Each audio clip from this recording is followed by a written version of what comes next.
we're the ones who live. Rick Grimes is back, baby, and while he may have lost a hand, he certainly hasn't lost a step. The walker-killing, throat-biting, scowl-giving sheriff's deputy turned zombie survivalist has finally returned, and we finally have some answers on what Rick has been up to since that damn helicopter took him away back in Season 9. Welcome back to ScreenCrush, I'm Ryan Airy, and these are all the Easter eggs, references, and little things you might have missed in the first episode of The Walking Dead, The Ones Who Live. Yeah, I don't even remember what's going on now. Okay, first, a little recap. Andrew Lincoln's Rick Grimes was the lead of AMC's hit series The Walking Dead for almost a decade. But in Season 9, Episode 5, we had to say goodbye. I found him. Following Rick's attempts to mend the wounds of the war with Negan and bring the surviving saviors into the fold, tempers began to boil, especially with Rick and Michonne's refusal to let Maggie kill Negan. Rick was adamant that Negan be kept alive as a symbol of the society that they could rebuild. You alive? It's gonna help show people that things have changed. Rick was also overseeing the construction of a bridge between their communities and the sanctuary so that they could trade goods. And I love the imagery of this bridge because it was a symbol of the metaphorical bridge that Rick was trying to build between these two communities after the war. He was offering an olive branch in hopes of building a better world. But when Maggie is on her way to assassinate Negan at Alexandria, Daryl tricks Rick and takes him on his motorcycle far away from Alexandria. I already called it in. Maggie's not making it through those gates. Yeah, that message didn't go through. A horde of walkers finds their way to the bridge, and Rick is forced to shoot these sticks of dynamite and blow the bridge. Rick was thrown into the water and washed up on the shore, where he was found by Jadis. Do we have a deal? Jadis, also known as Anne, was the leader of the scavengers, but she was apparently undercover as a CRM operative. In fact, it was her trade of Rick Grimes that secured her place in the community. And don't worry, I'm going to explain the CRM here very shortly. Anyways, Jadis finds Rick and identifies him as a B, whereas before she had identified him as an A. But this episode may have shown us why she changed Rick's designation, but more on that in just a bit. And before we get rolling, I want to thank AMC for sponsoring this video. We have been huge fans of The Walking Dead for over a decade, and we are very proud to partner with them to cover this show. The Walking Dead is an important show to me personally, and we love being able to break it down for you every single week. Subscribe to AMC Plus to watch more of The Walking Dead, The Ones Who Live by clicking our link in the description to sign up for a free trial. Terms and conditions apply. The destruction of the bridge symbolized the glue that was Rick Grimes being gone, and our survivors were left to pick up the pieces and decide whether or not they were going to honor the legacy of Rick Grimes. We open with a narration from Rick as he writes a letter, paralleling the scene we see in the Walking Dead series finale, which teased this sequel series. We are the ones who live. We're the ones who live. Now, Rick has always been a symbol of strength, a force not to be trifled with. So, when you see him break, you really feel it, such as in the Season 7 premiere when Negan breaks Rick. You belong to me, right? Seeing Rick Grimes contemplating taking his own life is almost antithetical to his character. Rick is the survivalist. I mean, we've seen him look death in the eye many times throughout the years, but every time he walks away stronger than he was before. I will stay alive to keep them alive. We've seen Rick almost take his life one other time, and that was in the pilot episode. Lori, Carl, I'm sorry. Anytime we see a character contemplating ending it all, we're meant to understand that they're going through a real tough time. But seeing Rick, of all people, reach this point really shows us right from the start of this episode how dire his situation must be. In the opening credits, we can see the burning bridge that set Rick down this path. We also see helicopters, which have played a major role in The Walking Dead going all the way back to Season 1. Rick especially has had a connection with helicopters throughout the original series. In the pilot, we saw Rick see a helicopter in the streets of Atlanta. The same helicopter returned in Season 2 and inadvertently led walkers to the farm. Years later, during the war with Negan, Rick would see a helicopter, foreshadowing his departure after the war. In Rick's fever dream from his final episode, we saw helicopters foreshadowing the CRM. And in Season 9, it was of course a helicopter that would take Rick away. In this intro, we also see Rick's boots that Michonne found on a boat in Season 10. This same boat we saw Rick throw his bag into in the series finale. And you'll notice that in that scene, he was barefoot. We also see in this note a bottle from the series finale's closing scene, as well as these drawings of Michonne and Judith, an old iPhone which Michonne found in Season 10 on that same boat when she found out that Rick was still alive. And this is what convinced her to embark on a journey to find him. Next, we get a title screen that reads 5 years after the bridge. Now, it's worth noting that after Rick left the show, we saw a time skip of 6 years. So what we're seeing here is happening before the events of Season 9, Episode 6. Okay, so now let me explain the Civic Republic Military, aka the CRM. The CRM has been mentioned in The Walking Dead original series, Fear the Walking Dead, and The Walking Dead World Beyond. And World Beyond actually gives us a really close-up look of the inner workings of the CRM. They're basically a very secretive, tyrannical military force that formed not too long after the world was taken over by the dead. Their three-circle symbol is meant to represent the original alliance of the three: Philadelphia, Portland, and Omaha. Early on, the Army had found two other cities, Portland and Omaha. Now, all three cities became an alliance, even though two don't know where the third is. Here we see Rick with an axe, or as Negan would call it, A hatchet? an axe was Rick's weapon of choice in many episodes of the original series, and his axe was almost as iconic and synonymous with Rick as his Colt Python. Rick also used an axe a lot in the Walking Dead graphic novels. And speaking of the comics, we gotta talk about this. We're finally seeing Rick lose his hand, something that happened years ago in the comics. And for many seasons of The Walking Dead, fans speculated if and when Rick would finally lose his hand. It was foreshadowed several times throughout the seasons, especially when Negan threatened to make Rick cut off Carl's arm. But in the comics, it was the governor who took Rick's hand very early on. And here we can even see Rick's arm wrapped in a white bandage, just like in the comics. And can we just take a moment to appreciate the willpower of this man? He cut off his own hand and cauterized the wound in a burning Walker body. Meanwhile, I'm popping Tylenol after moving some boxes around. My back! Oh, my back! Next, we see Rick's dream world, a world that never fell and where Rick seemingly isn't himself. Now, this reminded me a lot of Tony's coma dream in The Sopranos. In this coma dream, Tony created a mundane life for himself and even had a different name. Has Kevin Finnerty arrived? We don't talk like that here. What do you mean? Your family's in sight. We're seeing something similar happen with Rick, and I think it's stemming from the severe trauma that he has suffered over the years. Here, Rick says, And I woke up in a military hospital.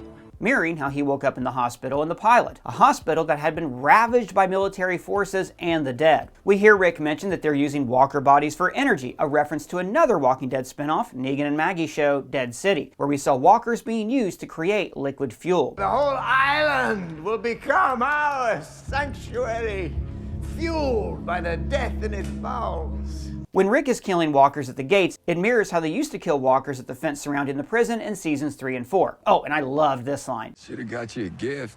Come on, Rick, what the hell are you gonna get me?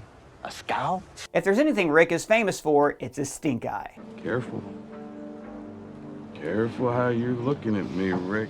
Earlier, we talked about helicopters and their connection to Rick. So in this episode, when we got to see Rick training to fly helicopters and actually flying them, it was pretty cool. And I'm calling it now. Just call it. This series better end with Rick landing his helicopter back home in Alexandria and reuniting with his people. Next, we got this line about how Rick and every survivor cheated death. We're alive, you are, and you're not supposed to be. So this echoes back to Rick's speech from both the comics and the show when he says that he and his group are the Walking Dead. We tell ourselves that we are the Walking Dead. Oh, it's such a great moment in the show. Okay, so Rick's implication was that he and his group were living on borrowed time, and that their survival at any cost was their #1 goal. But, as we discussed in our recap video leading up to the release of this series, Michonne disputed Rick's idea of what it means to survive. It's a chance. Instead of just being out here. Instead of just making it. Because right now, this is what making it looks like. That line from season 5 pointed out the difference between surviving and living, the difference between the Walking Dead and the ones who live. He said it! He said it! Okay, so in like seasons 7, 8, and 9 of the original series, we heard a lot of talk about A's and B's, primarily from Jadis. Yeah, I didn't get any of that. It didn't seem to have anything to do with the story. Well, here we are years later, and now we finally have our answer to what the freaking letters actually mean. The CRM designates people they find as A's and B's. A's have a strength. A's will die for what they believe in. The people we cross in the world, the few we bring in, they're classified as B's. Everyday people who are just trying to survive. This explains why Jadis called Rick an A to begin with and why she called him a B later on. She had developed a respect for Rick, and she knew that if she called him an A, he'd be killed. I guess for being a threat to the CRM. But by calling Rick a B, she guaranteed his safety, well after he made it perfectly clear that he was no B. I have a B, not an A. I never had an A. He's hurt, but he's strong. Can you help him? When Rick's loyalty is questioned by Major General Beale, Rick says for the general to look in his eyes for the truth. Another callback to always being able to tell what Rick was thinking by that look in his eye. During Rick's attempt to escape on the mission at the chemical plant, we see the return of the grenade. Now in season 1 of The Walking Dead, Rick takes the grenade off this dead soldier. That grenade is later used to help Rick and the group escape the CDC. Oh.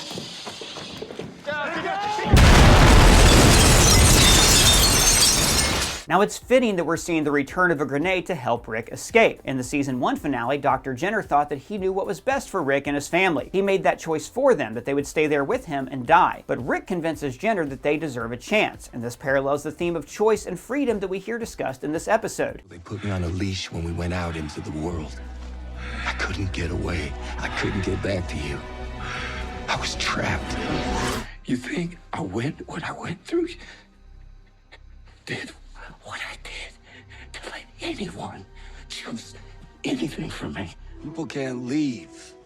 They're not free. And now, here we are, all these years later, and it's Rick Grimes as the soldier. And he's yet again opting to use a grenade to help him escape the clutches of somebody who is seeking to control his future. This little girl Rick encounters also reminded me of the pilot episode when Rick encountered this little girl. Little girl?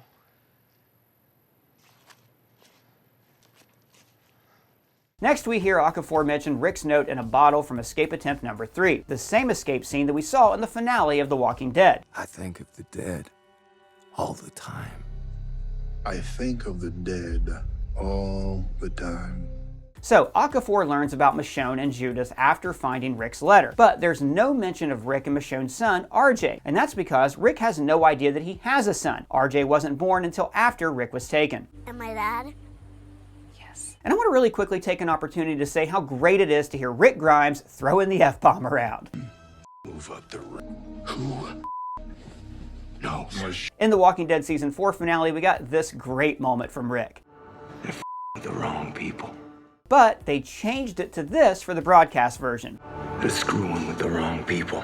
Doesn't hit nearly as hard without the F-bomb, and I'm sure that there's a broadcast cut without the F-bomb for the AMC channel, but now that AMC also has AMC Plus, we also can get Rick Grimes in all his F-bomb glory. Now, speaking of bombs, next we learned that it was Okafor who was part of the squads that bombed Atlanta and Los Angeles. I bombed Atlanta and I bombed Los Angeles. In the original Walking Dead series, we saw Atlanta get bombed.